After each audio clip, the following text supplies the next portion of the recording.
Hi guys. आज हम अपनी पॉलिटी की नेक्स्ट क्लास स्टार्ट करते हैं। आज हम पढ़ेंगे right to freedom. Last class में हमने राइट टू इक्वालिटी पढ़ा था, जो कि आते हैं आर्टिकल 14 से 18 के अंदर। आज हम पढ़ेंगे राइट टू फ्रीडम। इसमें हमारे 5 राइट्स आते हैं फ्रॉम आर्टिकल 19 टू 22। ठीक है, तो हम स्टार्ट करते हैं। आर्टिकल 19 के अंदर हमारे हैं प्रोटेक्शन ऑफ 6 राइट्स, कि भाई 6 राइट जो है वो प्रोटेक्टेड है। जो हम ये कहते फिरते हैं ना कि हमारे पास राइट टू फ्रीडम है, हम अपने हिसाब से अपना काम कर सकते हैं, हमारा जो मन करे हम वो बोल सकते हैं, हम इंडिया में कहीं भी घूम सकते हैं, कहीं भी सेटल हो सकते हैं। ये सब किसकी वजह से है? ये हमारा है राइट टू फ्रीडम, और वो भी राइट टू फ्रीडम के अंदर protection of 6 rights, that is under article 19। ठीक है, तो प्रोटेक्शन ऑफ 6 राइट्स के अंदर आते हैं कि article 19 guarantees to all citizens. 15, 16, 19, 29, 30 याद है ना, सिर्फ सिटीजन्स को अवेलेबल है। तो इसके अंदर 6 राइट्स हैं। Right to freedom of speech and expression, कि हम अपनी बातें जो हैं वो बोल सकते हैं, अपने तरीके से बोल सकते हैं। Right to assemble peaceful in without arms. Right to form associations, जो डिफरेंट डिफरेंट यूनियंस बनती हैं। Right to move freely throughout the territory of India, कि हम इंडिया की टेरिटरी के अंदर कहीं भी घूम सकते हैं आराम से, जैसे हम घूमने जाते हैं। तो ऐसी कोई रिस्ट्रिक्शंस नहीं है ना कि हम इस वाली स्टेट में नहीं जा सकते हैं, फिर वहाँ नहीं जा सकते, इस यूटी में नहीं जा सकते हैं। तो ये सब किसकी वजह से हमारी right to freedom, protection of 6 rights. Territory of India के अंदर हमारा क्या क्या आता है? States, UTs and acquired territory. Right to reside and settle in any part of the territory of India, कि भाई हम कहीं भी रह सकते हैं, सेटल हो सकते हैं। ठीक है। Right to practice any profession और to carry any occupation, trade और बिजनेस, कि भाई हम अपनी मर्जी से कोई भी करियर चूज़ कर सकते हैं, कोई भी प्रोफेशन चूज़ कर सकते हैं, कोई भी काम कर सकते हैं। तो हमारे जो है आर्टिकल 19 के अंदर ये 6 राइट आते हैं, आपको यूं याद होने चाहिए ये वाले 6 राइट। ठीक है, अब हम एक एक की अंदर देखते हैं, डेप्थ में देखते हैं क्या क्या है, क्योंकि इन पे कुछ रिस्ट्रिक्शंस भी हैं। ये लिखा हुआ है ना, state can impose reasonable restrictions on the enjoyment of these 6 rights only on grounds mention in the article 19 itself and not on any other grounds, कि भाई कुछ रिस्ट्रिक्शंस जो है वो स्टेट लगा सकती है, पर सिर्फ उन्हीं बेसिस पे लगाएगी, सिर्फ उन्हीं ग्राउंड्स के बेसिस पे रिस्ट्रिक्शंस लगाएगी जो कि अंडर जो आर्टिकल 19 के अंदर मेंशन है। किसी और ग्राउंड पे नहीं लगाएगी, सिर्फ उन्हीं ग्राउंड पे लगाएगी, वो ग्राउंड, वो आधार जो कि आर्टिकल 19 में बताए गए हैं। तो आगे हम पढ़ेंगे कौन कौन से आधार हैं। तो देखते हैं पहले freedom of speech and expression, कि भाई every citizen has the right to express his views, opinions, beliefs and convictions freely by word of mouth, writing, printing, picturing और एनी अदर मैनर, कि भाई हम जैसा चाहें अपने जो बातें हैं वो जाहिर कर सकते हैं, बोल के, इवन चुप रह के भी। राइट टू रिमेन साइलेंट, या फिर साइलेंस भी एक काइंड का एक्सप्रेशन है, वो हमारे अंडर आर्टिकल 19 के अंदर ही आता है, या फिर किसी को लिख के या फिर कुछ प्रिंट करके, ये सब कुछ। ठीक है, यहाँ पे कुछ लिस्ट दी गई है freedom of speech and expression के अंदर। सारी याद करने की जरूरत नहीं है, बस नजर मार लीजिएगा कि क्या क्या आते हैं। कि फ्रीडम ऑफ प्रेस, प्रेस के थ्रू हम कुछ बोल सकते हैं, एडवर्टाइजमेंट के थ्रू, या फिर टेलीफोनिक कॉन्वर्सेशन, वाई जो हम मतलब कम्युनिकेशन होना चाहिए किसी भी तरीके से। देखो इस पर लिखा हुआ है right freedom of silence, freedom of silence भी हमारा एक फंडामेंटल राइट है। ठीक है, कोई अगर बंदा चुप है, अपनी फीलिंग्स को चुप रह के एक्सप्रेस कर रहा है, तो वो अंडर आर्टिकल 19 है। अब हम देखते हैं कि वो क्या है ग्राउंड्स, क्या है कि भाई अगर सरकार या फिर स्टेट जो है रिस्ट्रिक्शंस लगाना चाहे, कुछ पाबंदी लगाना चाहे हमारी जो है प्रोटेक्शन ऑफ 6 राइट्स के लिए, तो क्या क्या है। आर्टिकल 19 में ये वाले ग्राउंड्स मेंशन है। तो sovereignty and integrity of India की, अगर हमारी भारत की अखंडता पे बात आ जाए, या फिर अखंडता को प्रोटेक्ट करना हो, तो हमारी रिस्ट्रिक्शंस लग सकती है। सिक्योरिटी ऑफ द स्टेट की भाई सुरक्षा के लिए, या फिर friendly relations with foreign states, public order, बस मोटा मोटा याद रखिएगा आर्टिकल 19 के अंदर क्या क्या बताए गए हैं, कौन कौन से ग्राउंड रिस्ट्रिक्शंस पे। सॉवरेनिटी मतलब अखंडता, इंटीग्रिटी हमारी सिक्योरिटी सुरक्षा, या फिर किसी भी पड़ोसी देश के साथ, या फिर किसी भी इंटरनेशनल वो नेशन के साथ जो है कोई फ्रेंडली रिलेशन में कुछ दिक्कत है, तो रिस्ट्रिक्शंस लग सकती हैं। हर आर्टिकल के अंदर जो रिस्ट्रिक्शन है वो याद करने की जरूरत नहीं है आर्टिकल 19 में, बस थोड़ा मोटा मोटा याद रखना। Sovereignty, integrity, security, friendly relation with foreign states. ठीक है, फ्रीडम ऑफ असेंबली, कि भाई हम कहीं भी असेंबल हो सकते हैं। ठीक है, हम कहीं इकट्ठा हो सकते हैं, पर कंडीशंस क्या क्या इकट्ठा होने की, कि एक तो असेंबली जो है वो पीसफुल होनी चाहिए, शांतिपूर्वक होनी चाहिए, और विदाउट आर्म्स, कोई हथियार नहीं होने चाहिए। ठीक है, तो every citizen has the right to assemble peacefully, कि भाई शांतिपूर्वक तरीके से हम इकट्ठा हो सकते हैं, कोई भी हथियार नहीं होने चाहिए। ठीक है, और हमारी जो है ये सिर्फ हम जो असेंबली है वो पब्लिक लैंड पे हो सकते हैं, कि जो सरकारी प्रॉपर्टी होती है ना, सरकारी भी क्या, जो पब्लिक के लिए अवेलेबल है, सभी पब्लिक को अवेलेबल है, वो हो सकते हैं। यूँ नहीं हम किसी के घर पे जाके, या फिर किसी जो प्राइवेट लैंड है, किसी का जो प्राइवेट प्लॉट है, उस पर जाके खड़े हो जाएं, इकट्ठे हो जाएं कई सारे लोगों को ले जाके, और बोले कि भाई ये तो हमारी फ्रीडम ऑफ असेंबली है, हमारी मौलिक अधिकार है। ऐसा नहीं है, सिर्फ पब्लिक राइट पे, सॉरी पब्लिक लैंड पे, कि भाई जो सभी पब्लिक के लिए अवेलेबल लैंड है, वो किसी की पर्सनल प्रॉपर्टी पे जाके हम खड़े नहीं हो सकते, उसके घर के सामने खड़े हो जाए, घर के अंदर, या फिर उसका जो पर्सनल प्लॉट हो, कुछ भी हो प्राइवेट, उस पर नहीं। ठीक है, तो फिर वही इसके आधार पर क्या सकते हैं, पब्लिक मीटिंग्स हम कर सकते हैं, हम पब्लिक मीटिंग्स कर सकते हैं, डिमॉन्स्ट्रेशन कर सकते हैं। या फिर this right doesn't include right to strike, इस राइट के अंदर हमारा राइट टू स्ट्राइक इंक्लूड नहीं है। ठीक है, अब ये देखिए, ये जो हमारे किसान हैं, ये आंदोलन कर रहे हैं, वो इसी के तहत कर रहे हैं, फ्रीडम ऑफ असेंबली के तहत ही कि भाई असेंबल हो सकते हैं पीसफुली, पब्लिक है वो और कोई हथियार नहीं है उनके पास, पीसफुल डिमॉन्स्ट्रेशन कर रहे हैं, किसी के घर पे जाके या किसी की प्राइवेट प्रॉपर्टी पे नहीं गए हैं, सड़कों पे हैं, सड़क तो पब्लिक प्रॉपर्टी होती है। तो इस पर भाई फिर रिस्ट्रिक्शंस बताए हुए हैं, sovereignty and integrity of India, public order, ये आपको मोटा मोटा याद रखना है। ठीक है, freedom of speech and expression पढ़ लिया, फ्रीडम ऑफ असेंबली पढ़ लिया। अब हम देखते हैं फ्रीडम ऑफ एसोसिएशन। याद रखिएगा आर्टिकल 19 में हर जगह कोई सिटीजन्स लिखा मिलेगा, पर्सन नहीं लिखा मिलेगा, क्योंकि 15, 16, 19, 29, 30 सिर्फ सिटीजन्स को अवेलेबल है।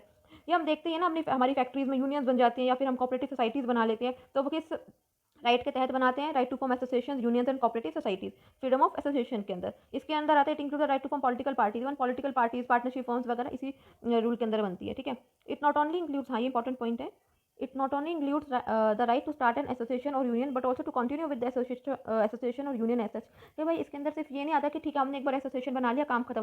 उस एसोसिएशन, यूनियन या फिर जो पॉलिटिकल पार्टीज हमने बनाई है, कोऑपरेटिव सोसाइटीज हमने बनाई ना, उसको हम आगे तक कंटिन्यू भी कर सकते हैं जितना मन चाहे। ठीक है, ऐसा नहीं है कि सिर्फ हमारी जो यूनियंस वगैरह या फिर कोऑपरेटिव सोसाइटीज बनाने का राइट देता है आर्टिकल 19, उनको कंटिन्यू रखने का भी राइट देता है। ऑब्वियस सी बात है, कोई सी चीज़ को नया बनाएंगे तो किसी पर्पस के लिए बनाएंगे ना, तो उसका प्रॉपर फंक्शनिंग भी ज़रूरी है, मेंटेनेंस भी ज़रूरी है, उसका कंटिन्यूटी में चलना ज़रूरी है। तो वो जो कंटिन्यूटी में चीज़ें चलना है, कंटिन्यूटी में किसी भी पॉलिटिकल पार्टी को, यूनियन को चलाने का राइट है, वो भी हमें राइट फ्रीडम ऑफ एसोसिएशन से मिलता है। फिर भाई ये sovereignty, integrity, morality, public order, ये तो सब याद ही रखना है कि भाई हमारी जो रिस्ट्रिक्शन है वो सरकार लगा सकती है, बस हाँ रीजनेबल होनी चाहिए रिस्ट्रिक्शंस, और सिर्फ उन्हीं ग्राउंड पे लगेंगी, उन्हीं बेसिस पे लगेंगी जो हमारे आर्टिकल 19 में खुद बताई गई है, किसी और ग्राउंड पे नहीं लग सकती है। Right to obtain recognition of the association is not a fundamental right. कि भाई ठीक है, ये 3 बात है इसमें, समझेगा। एक, हमने यूनियन बनानी है, हम बना सकते हैं। ठीक है, उस यूनियन को या फिर कोऑपरेटिव सोसाइटी, पॉलिटिकल पार्टी को कंटिन्यू रखना है हमें लंबे समय तक, वो भी हम कर सकते हैं। पर ज़रूरी नहीं है, वो दोनों हमारे मौलिक अधिकार हैं, बनाना और कंटिन्यू रखना। पर ज़रूरी नहीं है जो यूनियन हम बनाएं उसको रिकॉग्निशन भी मिले, सरकार से रिकॉग्निशन भी मिले। कुछ यूनियंस को, कुछ पॉलिटिकल पार्टीज़ को रिकॉग्निशन नहीं मिलती है, कुछ कोऑपरेटिव सोसाइटीज़ को रिकॉग्निशन नहीं मिलती है। ठीक है, सिर्फ बना सकते हैं, हम कंटिन्यू कर सकते हैं, पर उसको रिकॉग्निशन मिलना, उसको रिकॉग्निशन मतलब मंजूरी मिलना टाइप। ठीक है, वो फंडामेंटल राइट नहीं है कि हम ठीक है हमारा जो मन करे वो हम कर सकते हैं, ऐसा नहीं है। फंडामेंटल राइट नहीं है हमारा कि right to obtain recognition of the association. मान लीजिए मैं हूँ, मेरे कुछ फ्रेंड्स हैं, वो कोई पॉलिटिकल पार्टी बनाना चाहते हैं, हम बना सकते हैं। ठीक है, हम उस पॉलिटिकल पार्टी को कंटिन्यू भी रख सकते हैं, पर उस पॉलिटिकल पार्टी को एक रिकॉग्निशन भी तो मिलना चाहिए ना इलेक्शन कमीशन से। इलेक्शन कमीशन ही तो पॉलिटिकल पार्टी को रिकॉग्निशन देती है ना। तो ज़रूरी नहीं है कि हम यूनियन जाके अपने फ्रेंड्स को ले जाके मैं इलेक्शन कमीशन के सामने खड़ी हो जाऊँ कि नहीं नहीं आपको रिकॉग्निशन देनी पड़ेगी मेरी पॉलिटिकल पार्टी को, क्योंकि हमारा मौलिक अधिकार है। नहीं, रिकॉग्निशन देना जो है वो नहीं आता है फ्रीडम ऑफ एसोसिएशन के अंदर। ये वो right to strike can also be control by industrial law, ये तो कुछ इंपॉर्टेंट पार्ट नहीं है। ठीक है, मंजूरी मिलना हम फंडामेंटल राइट नहीं है, क्योंकि सब यूनियंस को मंजूरी नहीं मिलती है, वो फिर सबके अलग अलग कानून होते हैं। कोऑपरेटिव सोसाइटीज़ को मंजूरी मिलने के अलग कानून है, यूनियंस को मंजूरी मिलने के अलग कानून है, किसी भी पॉलिटिकल पार्टी को मंजूरी मिलने के लिए अलग कानून है। तो वो हमारा फंडामेंटल राइट नहीं है, वरना ये तो कोई भी अपना यूनियन और कोऑपरेटिव सोसाइटी, पॉलिटिकल पार्टी बना के खड़ा हो जाएगा। फ्रीडम ऑफ मूवमेंट, कि भाई हम इंडिया की टेरिटरी के अंदर कहीं भी घूम सकते हैं, एक स्टेट से दूसरी स्टेट कहीं भी जा सकते हैं, कोई रिस्ट्रिक्शंस नहीं है। हाँ, पर रीजनेबल कभी कभी रिस्ट्रिक्शंस लग जाती हैं। वही है कि भाई हमारी सुरक्षा को लेकर कुछ बात तो रिस्ट्रिक्शंस लगा देते हैं, सॉवरेनिटी को लेकर बातें तो रिस्ट्रिक्शंस लगा देते हैं। ठीक है, और जैसे कि कुछ ट्राइबल एरियाज़ में रिस्ट्रिक्शंस लगती है ना, बाहर हमारे आउटसाइडर्स को या फिर हम नॉर्मल पीपल को ट्राइबल एरिया में रिस्ट्रिक्शंस जो है वो झेलनी पड़ती है, तो वो रीजनेबल रिस्ट्रिक्शंस है। ठीक है, ये बताया भी हुआ है आर्टिकल 19 के अंदर कि भाई ground of reasonable restrictions on this freedom, कि भाई 2 बेसिस पे हम रिस्ट्रिक्शंस लगा सकते हैं। इंटरेस्ट ऑफ जनरल पब्लिक, कि भाई कोई ऐसी जगह हो जहाँ हमारी जनरल पब्लिक को नुकसान पहुँचता हो तो वहाँ रिस्ट्रिक्शंस लग सकती है। या फिर protection of interest of any schedule tribe, कि भी किसी भी शेड्यूल ट्राइब की प्रोटेक्शन पे बात आ जाए तो रिस्ट्रिक्शंस लगा सकते हैं। Entry of outsiders in tribal area is restricted to protect the distinctive culture, उनकी लैंग्वेज। कि भाई देखो ऑब्वियस सी बात है, जो ट्राइबल एरिया होते हैं उनका कल्चर, उनकी लैंग्वेज, उनका सब कुछ जो है वो अलग होता है। तो उन पे हम बाहर वाले लोगों को, जैसे हम नॉर्मल पीपल हो गए, उनको रिस्ट्रिक्ट किया जा सकता है कि आप नहीं जा सकते, क्योंकि वहाँ पे जाने में जो है उनको भी खतरा है और हमें भी खतरा है, बल्कि हमें ज़्यादा खतरा है। तो रिस्ट्रिक्शंस जो है वो रख सकती हैं। किन किन बेसिस पे? जनरल पब्लिक की सिक्योरिटी हो गई, या फिर किसी भी शेड्यूल ट्राइब की प्रोटेक्शन को लेके हो गई, या फिर ट्राइबल एरियाज़ की प्रोटेक्शन को लेके हो गई। एक जो है सुप्रीम कोर्ट ने हेल्ड किया था कि भाई जो प्रोस्टिट्यूट्स हैं उनकी मूवमेंट पे हम जो है रिस्ट्रिक्शंस लगा सकती है सरकार, public health and interest of public morals, वही बात हो गई कि भाई schedule supreme court held that the freedom of movement of prostitutes can be restricted and on the ground of public health in the interest of public morals. कि भाई prostitutes जो होते हैं, सबको पता ही है प्रोस्टिट्यूट्स क्या होते हैं, तो उनकी मूवमेंट पे जो है वो रिस्ट्रिक्शंस लग सकती हैं। कि भाई पब्लिक हेल्थ, ऑब्वियसली बात है कि भाई जो पब्लिक हेल्थ है उसके ग्राउंड को देखते हुए, या फिर इंटरेस्ट ऑफ पब्लिक मोराल्स, जो हमारे मोराल्स होते हैं उनको देखते हुए रिस्ट्रिक्शंस जो हैं वो लग सकती है। ठीक है। तो रीजनेबल रिस्ट्रिक्शंस होने चाहिए। यूँ नहीं है कि हमारी जो 6 राइट्स जो होते हैं वो हमें दिए गए संविधान ने कि हम कुछ भी बोल सकते हैं या फिर मतलब कहीं भी कुछ भी कर सकते हैं, वो नहीं है। हमें जहाँ राइट्स प्रोवाइड किए गए हैं वहीं हमारे ऊपर रीजनेबल रिस्ट्रिक्शंस भी लगाई हुई हैं ताकि हमारी भारत की sovereignty, integrity, even public health है या फिर पब्लिक की मोरल्स हैं वो उनको डिसरिस्पेक्ट ना पहुँचे, उनको कोई खतरा ना हो। ये समझनी पड़ेगी कि भाई राइट्स मिले हैं तो इसका हम गलत फ़ायदा ना उठा लें, किसी को नुकसान ना पहुँचे, तो उसके लिए रिस्ट्रिक्शंस जो है वो लगा सकते हैं। देखिए, अब freedom of movement has 2 dimensions कि भाई फ्रीडम ऑफ मूवमेंट हम कहीं कहीं भी जाना 2 टाइप के हो सकते हैं, या तो right to move inside the country internal कि भाई इंडिया में हम कहीं भी जा रहे हैं, किसी एक स्टेट से दूसरे स्टेट या फिर एक यूटी से दूसरे यूटी, एक स्टेट से दूसरी यूनियन टेरिटरी, जैसे हम गोवा जाते हैं, यूजुअली हमें गोवा जाने का बड़ा शौक होता है, तो हम अपनी स्टेट से गोवा तो यूटी है ना, नहीं गोवा सॉरी स्टेट है, हम गोवा जाएंगे फिर अंडमान एंड निकोबार वगैरह मान लीजिए, तो वो हो गया कि भाई हम इंडिया की टेरिटरी के अंदर अंदर कहीं घूम रहे हैं वो इंटरनल, या फिर हम कंट्री के बाहर जा रहे हैं, इंडिया से कहीं भी बाहर जा रहे हैं, अपना यूएसए हो गया, जर्मनी हो गया या फिर लंदन वगैरह हो गया, हम कहीं भी जा रहे हैं, तो वो हो गया एक्सटर्नल। तो आर्टिकल 19 जो है जो हमारा आर्टिकल 19 का जो 6 राइट है वो प्रोटेक्ट करता है सिर्फ फर्स्ट डायमेंशन को कि भाई हमारा जो भारत के अंदर घूमने का जो राइट है ना, इस वाले राइट से सिर्फ वो प्रोटेक्ट होता है कि भाई हम भारत के अंदर कहीं भी घूम सकते हैं।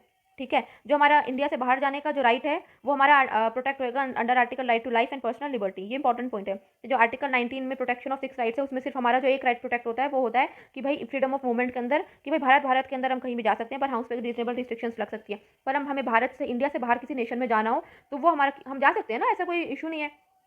तो वो वाला राइट हमारा प्रोटेक्ट होता है अंदर अंडर आर्टिकल 21। ये इंपॉर्टेंट पॉइंट है, इस पर स्टार मार्क लगा लीजिएगा। ठीक है।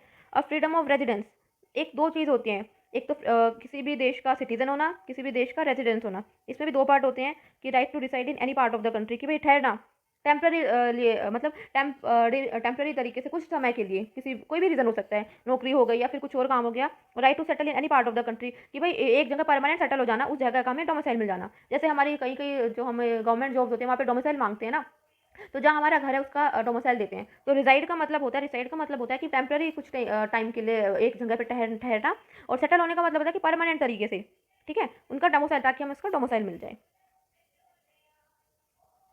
तो हम वही डिसाइड कर सकते हैं, रिसाइड भी हो सकते हैं, सेटल भी हो सकते हैं कि कहीं भी जहाँ हमारा मन करे। ठीक है। हाँ भाई रिस्ट्रिक्शंस लग सकते हैं, ट्राइबल एरियाज़ में हमारी रिस्ट्रिक्शंस आ गई, general public and interest of scheduled tribes, वही घूम फिर के सॉलिटी integrity public health scheduled tribes and अपने ट्राइबल एरियाज़ के जो उनका लैंग्वेज कल्चर वगैरह को प्रोटेक्ट करने के लिए या फिर हमें प्रोटेक्ट करने के लिए उनसे रिस्ट्रिक्शन जो है लग सकते हैं। ये हमारा लास्ट राइट है अंडर आर्टिकल 19।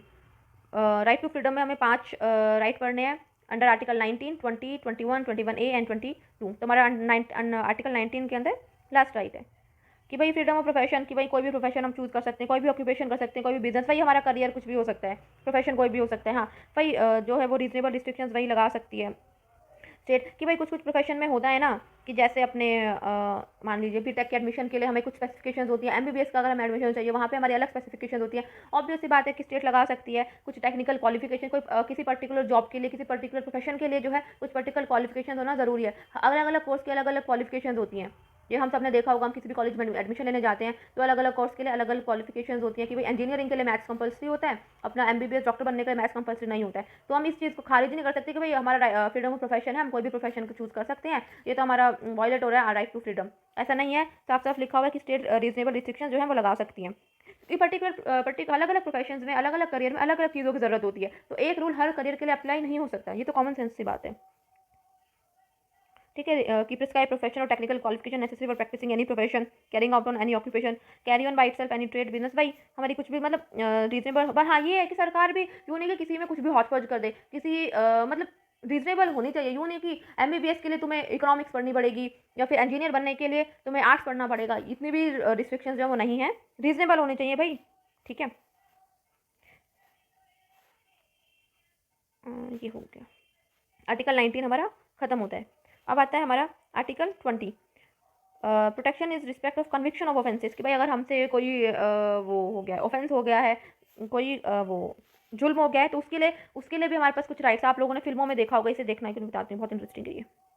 अगेंस्ट आर्टिकल 20 के अंदर क्या आता है, against in respect of conviction of offence कि भाई हमारा जो हमसे कोई जुल्म हो गया है, तो सर अब जुल्म हो गया, ये अब ये नहीं है कि हम जो है जुल्म कर दिया, हमने कोई जुल्म कर दिया तो फिर सरकार कुछ भी कर सकती है हमारे साथ, ऐसा कुछ नहीं है।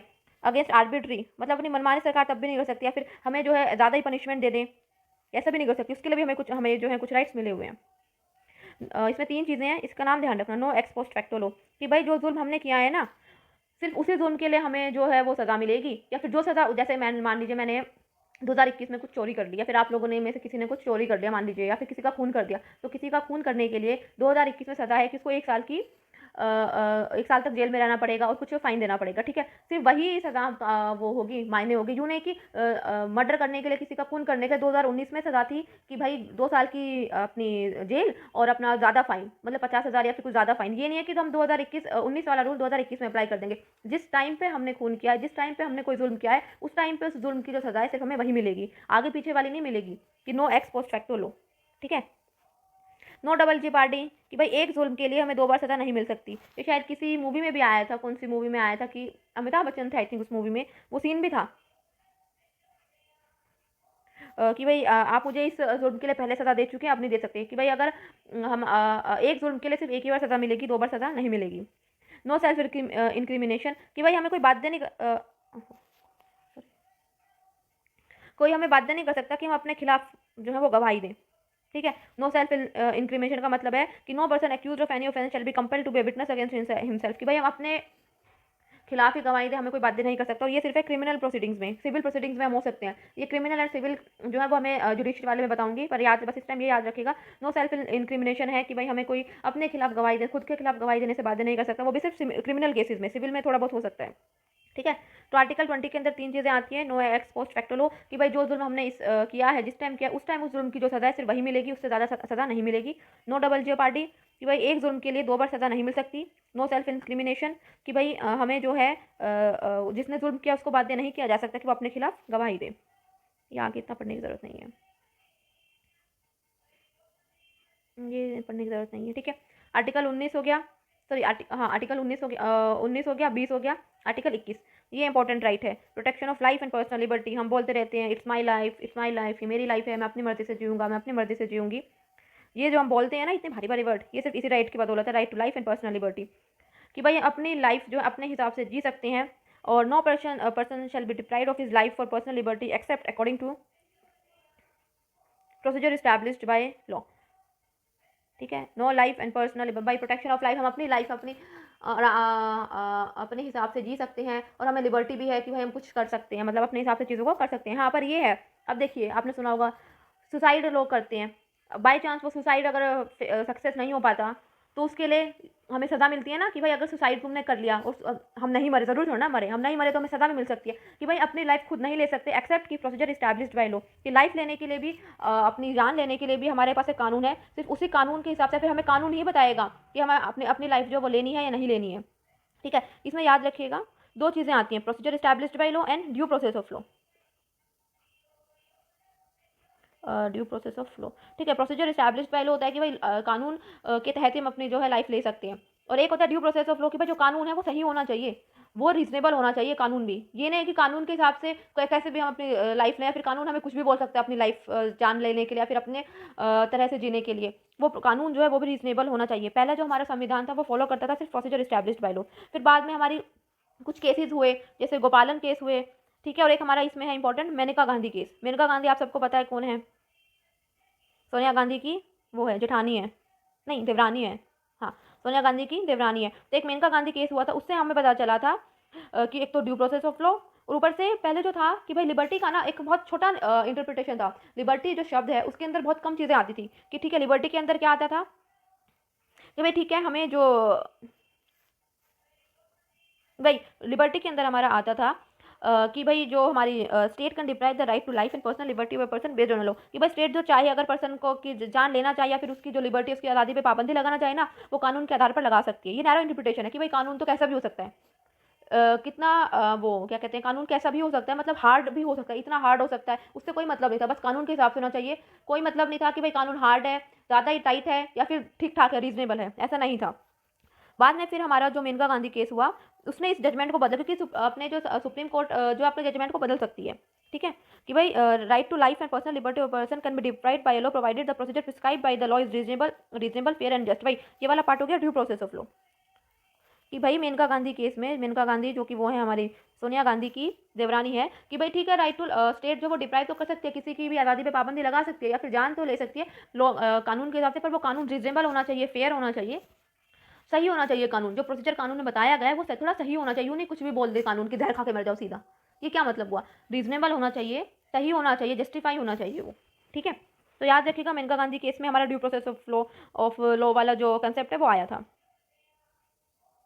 और एक ये था कि भाई राइट टू लाइफ के अंदर सिर्फ ये नहीं हम जी रहे हैं, सिंपल जी रहे हैं, हमारी जो ह्यूमनली बॉडी है वो जी रही है, सांस ले रही है, ठीक है। सिर्फ ये नहीं है कि किस तरह कौन से एनवायरनमेंट में हम जी रहे हैं, हमारे पास सारी सुविधाएं हैं वो है या नहीं है, कि मतलब सिर्फ ये नहीं कि हम हमारी जो शरीर है वो चल रहा है, सांस ले रहा है, ये नहीं, हम हमारे आसपास चीज़ें कैसी हैं, हमारा एनवायरनमेंट कैसा है, एक बेसिक हमारी नीड्स पूरी हो रही हैं या नहीं हो रही हैं, एक इंडिविजुअल के डेवलपमेंट के लिए या फिर एक पर्सन के ग्रोथ के लिए उसको आगे बढ़ने के लिए सही अपॉर्चुनिटीज़ मिल रही हैं नहीं मिल रही हैं, हमारी डेवलपमेंट के लिए एक पर्सन के ग्रोथ के लिए जो बेसिक नीड्स होती हैं वो पूरी हो रही हैं या नहीं हो रही हैं, वो भी एक पर्सनल लिबर्टी के अंदर आता है, ठीक है। ये भी हमारा मेन का केस में हुआ था। इसमें भी एक लिस्ट है, इतनी बड़ी लिस्ट पढ़ने की जरूरत नहीं है, कि right to live with human dignity, कि भाई अब डिग्निटी से रिस्पेक्ट के साथ जी रहे हैं, राइट टू प्राइवेसी हो गया, राइट टू हेल्थ कि हमारी हेल्थ जो है वो सही है, हमारा राइट टू लाइवलीहुड कि भाई हम सही तरीके से जी रहे हैं या नहीं जी रहे हैं, कि भाई जीवन शैली को व्यतीत करने के लिए जो भी हमारे बेसिक नीड्स होते हैं, अच्छा खाना, अच्छा रहना, अपने अच्छे कपड़े पहनना, वो हमें मिल रहे हैं या नहीं मिल रहे हैं। बस ये तो लिस्ट में पढ़ने की जरूरत नहीं है, बस नजर मार लीजिएगा। जैसे यूपीएससी में क्वेश्चन आया था कि राइट टू मैरी, प्री में आया था कि राइट टू मैरी हम कि भाई हम अपनी मर्जी से किसी के साथ शादी कर सकते हैं, कौन से राइट के अंडर आता है? वो आता है अंडर आर्टिकल 21, ठीक है।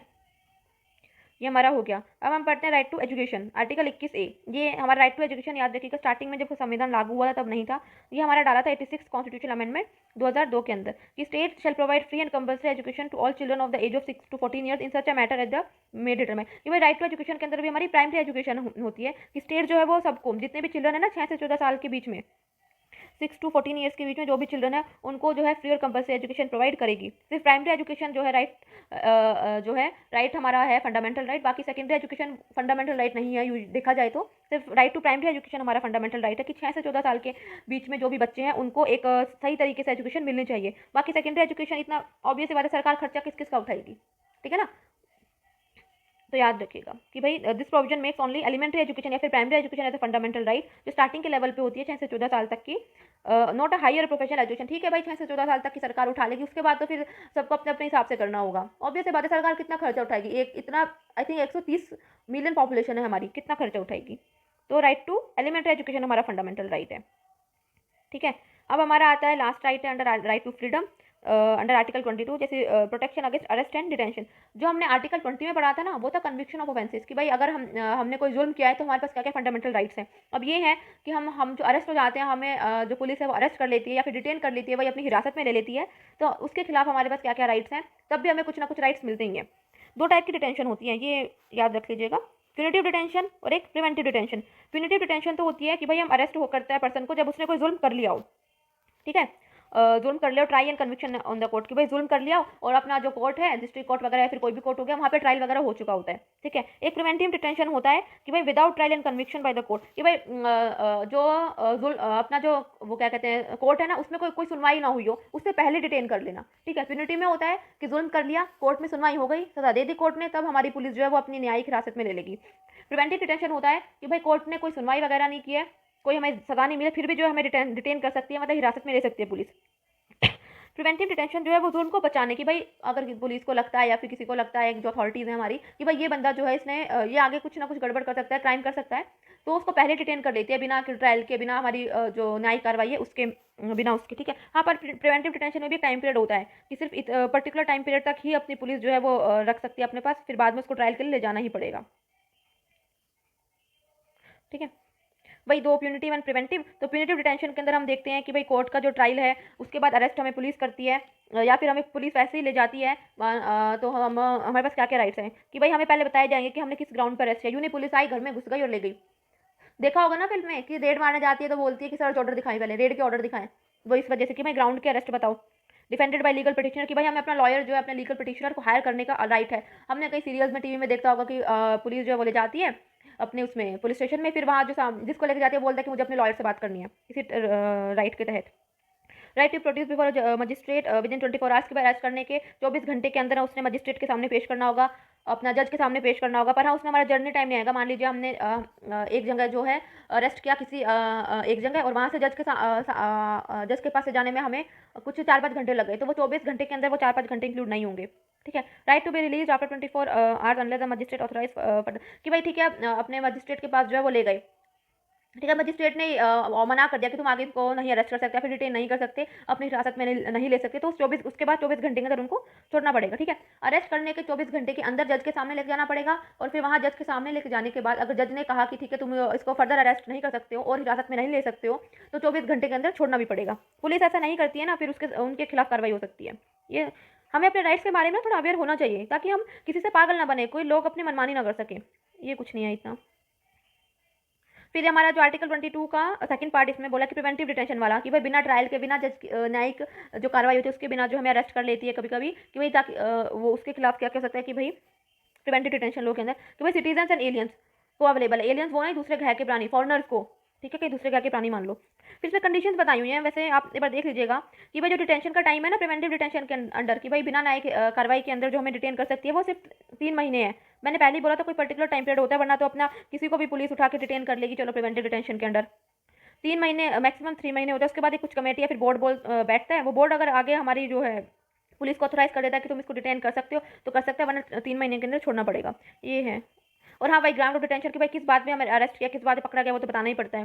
और opportunity detenue should be afforded an opportunity to make representation against the detention order, कि भाई अपॉर्चुनिटी प्रोवाइड करनी चाहिए कि भाई पुलिस ने पकड़ लिया तो उसके खिलाफ हम अपनी कार्रवाई करें, भाई लॉयर वगैरह हम अपना हायर कर सकते हैं।